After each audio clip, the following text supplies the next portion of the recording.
चलिए मित्रों, अद्भुत कथा को आगे बढ़ाते हैं। छोटे मोटे आक्रमण तो होते रहते हैं।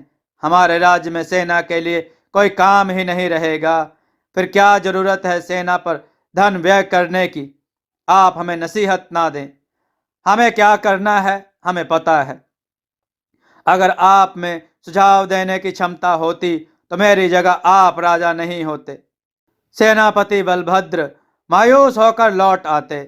उनका मन तो होता कि अपने पद से त्याग पत्र दे दें, पर राज्य की सीमा पर रोज हो रहे आक्रमणों को ध्यान में रखकर अपने को रोक लेते। एक दिन अचानक पड़ोसी देश, जो अब तक अपने को अनंत देश का मित्र ही नहीं भाई की तरह व्यवहार कर रहा था, कर दिया उसने अनंत राज्य पर आक्रमण। सेनापति बलभद्र ने सेना को एकत्रित करना शुरू किया। सेना छोड़ चुके सैनिकों को देश का वास्ता देकर सेना में वापस बुलाया। प्रजा व मित्र देशों से भी सहयोग मांगा। सभी ने दिल खोलकर अपने सेनापति का साथ दिया। सेना अब अपनी सीमा पर पहुंचकर दुश्मन से लोहा ले रही थी। इधर राजभवन में युद्ध की खबर लग चुकी थी। सोच रहा था जैसे ही सेनापति बलभद्र युद्ध हारेगा, उसे बलभद्र को उसके पद से हटाने का बहाना मिल जाएगा और इस तरह भविष्य में उसके आगे का कांटा हमेशा हमेशा के लिए दूर हो जाएगा। सेनापति बलभद्र अपने सैनिकों के साथ सीमा पर दुश्मन देश से वीरता के साथ युद्ध लड़ रहे थे। अब तो युद्ध भी देश के पक्ष में आने लगा। दुश्मन देश ने भी अपनी क्षमता का आंकलन कर लिया और आगे की रणनीति बनाई। सोचने लगे, अगर सेनापति बलभद्र ने युद्ध जीत लिया तो प्रजा में उसका सम्मान बढ़ जाएगा और अनंत देश का हालात को देखकर यह अनुमान लगाया जा सकता है कि कोई भी मार्तंड को राजपद से हटाने के लिए विद्रोह में शामिल हो जाएगा और इसके लिए उन्हें पूर्व राजा ययाति देव का साथ भी मिलेगा। अगर ऐसा हुआ तो बलभद्र का राजा बनना तय है और हमारे अनंत देश को जीतने के सारे सपने धरे के धरे रह जाएंगे। इसलिए फैसला लिया गया कि संधि प्रस्ताव को भेजा जाए। दूसरी ओर राज दरबार में युद्ध की खबर पहुंच रही थी। राजा मार्तंड ने भी अपने सलाहकारों से मंत्रणा शुरू कर दी। सभी का विचार एक जैसा था कि अगर बलभद्र युद्ध जीत गया तो प्रजा में उसका सम्मान और भी बढ़ जाएगा और वह भविष्य के लिए खतरा बन जाएगा। इसलिए उसे युद्ध से वापस बुलाकर उसके स्थान पर उप सेनापति को युद्ध का नेतृत्व करने के लिए भेजा जाए। महाराज, मेरे मन में शंका है, यदि सेनापति बलभद्र को वापस बुला दिया गया, युद्ध हारने की संभावनाएं तो नहीं बढ़ जाएंगी?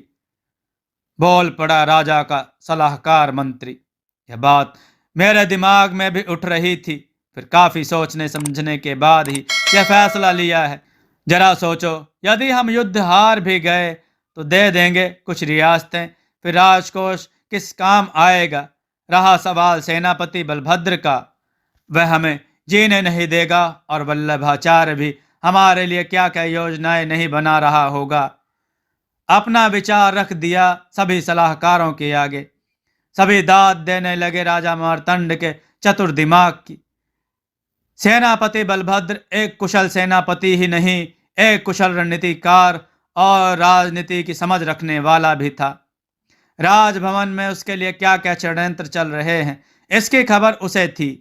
इधर युद्ध समाप्ति पर था। दुश्मन देश शांति का प्रस्ताव आ गया। इस कूटनीति को समझने में भी उसे देर नहीं लगी। सेनापति बलभद्र को राजा मार्तंड का संदेश मिल चुका था कि आप उप सेनापति के पहुंचते ही शीघ्र राजधानी के लिए रवाना हो जाएं। बलभद्र को अब समझ में आ रहा था, वह जीता हुआ युद्ध हारना नहीं चाहता था। उसने इसके लिए भी रणनीति बनाई। अपने विश्वस्त सैनिकों को, दुश्मन देश के दूत को उनके शांति प्रस्ताव के साथ राजधानी के लिए रवाना कर दिया। दे दिए निर्देश अपने सैनिकों की उप सेनापति और दूत को रास्ते में विश्राम करने के बहाने 2-3 दिन तक युद्ध का फैसला ना हो जाए उसे रास रंग और सुरा सुंदरी में उलझाए रखे।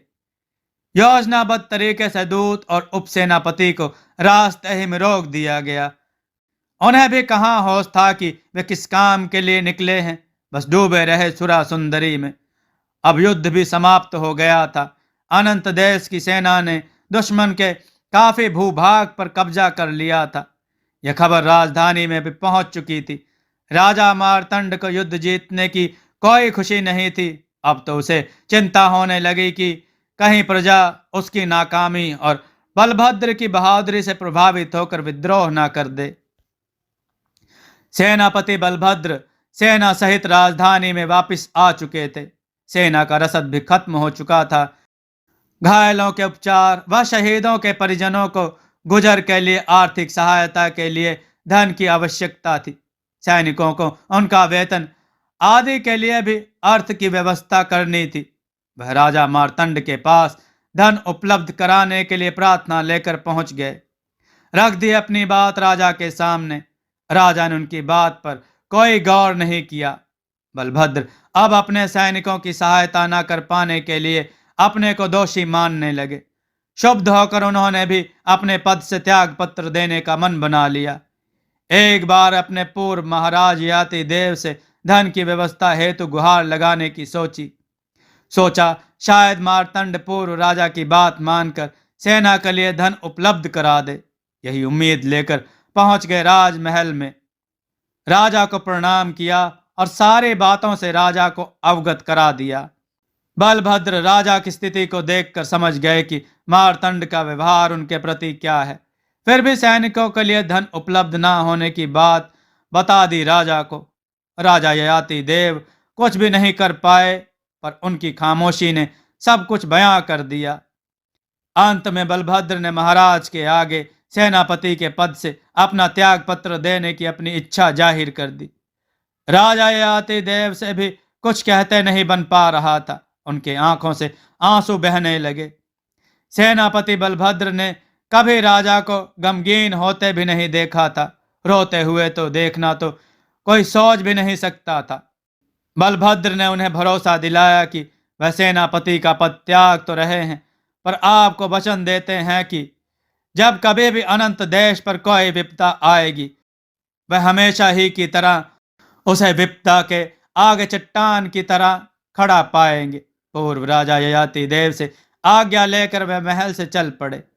सेनापति बलभद्र राजा के दरबार में पहुंच गए और अपने पद से हटने की इच्छा जताई।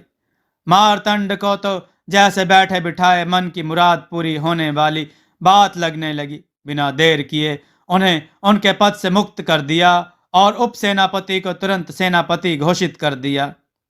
बलभद्र के सेनापति पद से हटने की बात सारे राज्य में आग की तरह फैल गई। अब तक लोगों को जो उम्मीद बची हुई थी अब टूटने लगी। वल्लभाचार्य को भी इस खबर ने झकझोर दिया। उन्हें अब राज्य के और भी गत में जाने के आसार दिखने लगे। भेंट हो गई उनके बलभद्र से। दोनों एक दूसरे का बहुत सम्मान करते थे। करते भी क्यों नहीं, दोनों ही राष्ट्रभक्त जो थे। बलभद्र ने अपने साथ घटी पूरी कहानी वल्लभाचार्य को बता दी। वल्लभाचार्य ने भी अपनी योजना व युवक विक्रमादित्य के बारे में सारी जानकारी बलभद्र को दे दी और उनसे अपनी योजना को सफल बनाने के लिए सहयोग की प्रार्थना कर डाली। बलभद्र ने इस कार्य को देश हित में मानकर अपनी स्वीकृति दे दी। हाँ, एक बार राजा ययाति देव से मिलने व उनकी स्वीकृति लेने का अनुरोध कर दिया। वल्लभाचार्य को अब अपनी योजना सफल होते दिखने लगी। गुप्त वेश में पहुंच गए राजा ययाति देव के पास। राजा पहचान गए, गले से लगा लिया। दोनों की आंखों से अश्रुधारा उमड़ पड़ी। शायद वल्लभाचार्य के आंसू राजा की दशा देखकर और राजा के आंसू समय रहते वल्लभाचार्य की सलाह को अनदेखा करने का प्रायश्चित करने के लिए बह रहे थे। वल्लभाचार्य ने उनसे राज्य की हालत की सारी खबर दे दी और राज्य के हित में अपनी योजना राजा के सम्मुख रख दी। एक बार फिर राज्य के विरुद्ध काम करने के लिए उनसे क्षमा याचना कर डाली। वल्लभाचार्य, एक बार मैंने तुम्हारी राय न मानकर बहुत बड़ी भूल की थी, जिसका परिणाम पूरा राज्य भुगत रहा है। अब अगर समय रहते राज्य को मार्तंड के कुशासन से बचाया नहीं गया तो निश्चित ही इस राज्य को कोई नहीं बचा पाएगा। यह देशद्रोह नहीं देश प्रेम है। जो काम मुझे करना चाहिए था उसे आप कर रहे हो। आप धन्य हैं। कहकर वल्लभाचार्य को उनकी योजना की सफलता के लिए आशीर्वाद देकर उन्हें विदा किया। महाराज के आशीर्वाद और वल्लभाचार्य के आश्वासन मिलने के बाद वल्लभाचार्य ने प्रजा के प्रमुखों से संपर्क किया। मित्र राज्यों को भी गुप्त रूप से इसकी सूचना दे दी गई। अब तो इंतजार था निश्चित दिन और समय की घोषणा का। आ गया वह दिन। विक्रमादित्य के नेतृत्व में कुशल युवा सैनिकों की टोली ने अर्धरात्रि में महल पर धावा बोल दिया। राजमहल में रास रंग की महफिलें चल रही थी। सारे नशे में धुत इधर उधर लुढ़के पड़े थे। राजा मार्तंड सुंदरियों से घिरे मदिरा पान कर रहे थे। अचानक सैनिकों की टोली देखकर महफिल में सन्नाटा पसर गया। सैनिकों ने लोगों को बंदी बनाना शुरू कर दिया। यह सब देखकर राजा मार्तंड गरजे, लड़खड़ाई जुबान में बोल पड़े। पता है तुम्हें तुम क्या कर रहे हो? कौन हो तुम? इस देशद्रोह के लिए तुम्हें मृत्यु दंड दूंगा। मैं राजा मार्तंड हूं, शायद तुम्हें मालूम नहीं। आपको पहचानने में कोई भूल कर सकते हैं। आप वही राजा थे जिनके राज्य में प्रजा त्राही त्राही कर रही है। अब आप राजा नहीं, इस देश के बंदी हैं। हम कोई आक्रमणकारी नहीं, इसी राज्य की दुखी प्रजा हैं। कहकर मार्तंड को उनके मंत्रियों दरबारियों सहित बंदी बना लिया। यह खबर पूरे राज्य में आग की तरह फैल गई। लोग खुशियां मना रहे थे। चारों ओर उत्सव का माहौल था।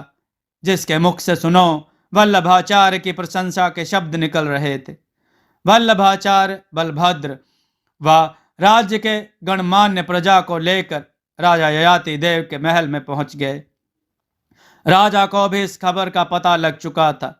उन्होंने भी लगा लिया सबको गले। वल्लभाचार्य ने उनसे राज सिंहासन पर बैठने का अनुरोध कर दिया। राजा ययाति देव ने वहां सभी लोगों को उनके लिए, उनके मान के लिए आभार व्यक्त किया और दूसरी भूल ना दोहराने की बात कहकर सेनापति बलभद्र को राजा बनाने की बात पर अपनी सहमति जता दी। इतना कहने पर भी जब उपस्थित लोग नहीं माने तो उन्होंने बड़े सरल शब्दों में समझा दिया कि वे वही कर रहे हैं जो प्रजा ने पहले उनसे करने को कहा था, पर मोह में फंसकर प्रजा की बात नहीं मानकर बहुत बड़ी भूल कर बैठे। अब आप देश हित में उनकी बात का सम्मान रख लीजिए। राजा ययाति देव व महारानी राजमहल में लौट आए। महारानी ने भी आशीर्वाद दे दिया अपने नए राजा बलभद्र को। राज दरबार सजा था। राजा बनने की घोषणा हो गई। चारों तरफ उल्लास का माहौल था। दरबार राजा ययाति देव, राजा बलभद्र की जय घोष के नारों से गूंज रहा था। राजा ययाति देव ने युवा विक्रमादित्य की बहादुरी की प्रशंसा कर उन्हें सेनापति बनाने की घोषणा कर दी। साथ में ज्ञानी वल्लभाचार्य का आभार व्यक्त करते हुए महामंत्री पद को फिर से ग्रहण करने का आग्रह कर दिया। राजा बलभद्र को आशीर्वाद देकर उन्हें वह सबक याद रखने को कहा जिसे वे अपने मोह में फंसकर भूल गए थे, और उनकी उसी भूल के कारण उनका देश कई साल पीछे चला गया। राजा अपने आप से शक्तिशाली नहीं होता, उसे उस राज्य की प्रजा व वीर सैनिक ही शक्तिशाली बनाते हैं। वह राज्य कभी उन्नति नहीं कर सकता जो अपनी देश प्रेमी प्रजा की भावनाओं की कद्र नहीं करता। इसलिए राज्य के हितैषियों की सलाह का मान करना राज्य की उन्नति का सबसे बड़ा आधार है। कुछ ही समय में राज्य की स्थिति सामान्य होने लगी। लोक कल्याणकारी काम होने लगे। सेना को सेनापति विक्रमादित्य की देख रेख में नए ढंग से सुसज्जित किया जाने लगा। मित्र देश जो मार्तंड के कारनामों के कारण अलग हो गए थे, साथ में आने लगे। चारों ओर खुशी का माहौल था। सभी अपने पुराने कष्टों को भूलकर फिर से देश निर्माण के कार्य में जुट गए। राज्य एक बार फिर सशक्त राज्य बनने की ओर अग्रसर होने की दिशा में चल पड़ा। दोस्तों, आपको यह कथा कैसी लगी? अपने विचार और सुझाव कमेंट में जरूर दें। हमारी कथाओं को लाइक करें, हमारे चैनल को सब्सक्राइब करना न भूलें। हमारी कथाओं को शेयर जरूर करें जिससे लोगों को अच्छा ज्ञान प्राप्त हो। जय श्री राम भक्तों।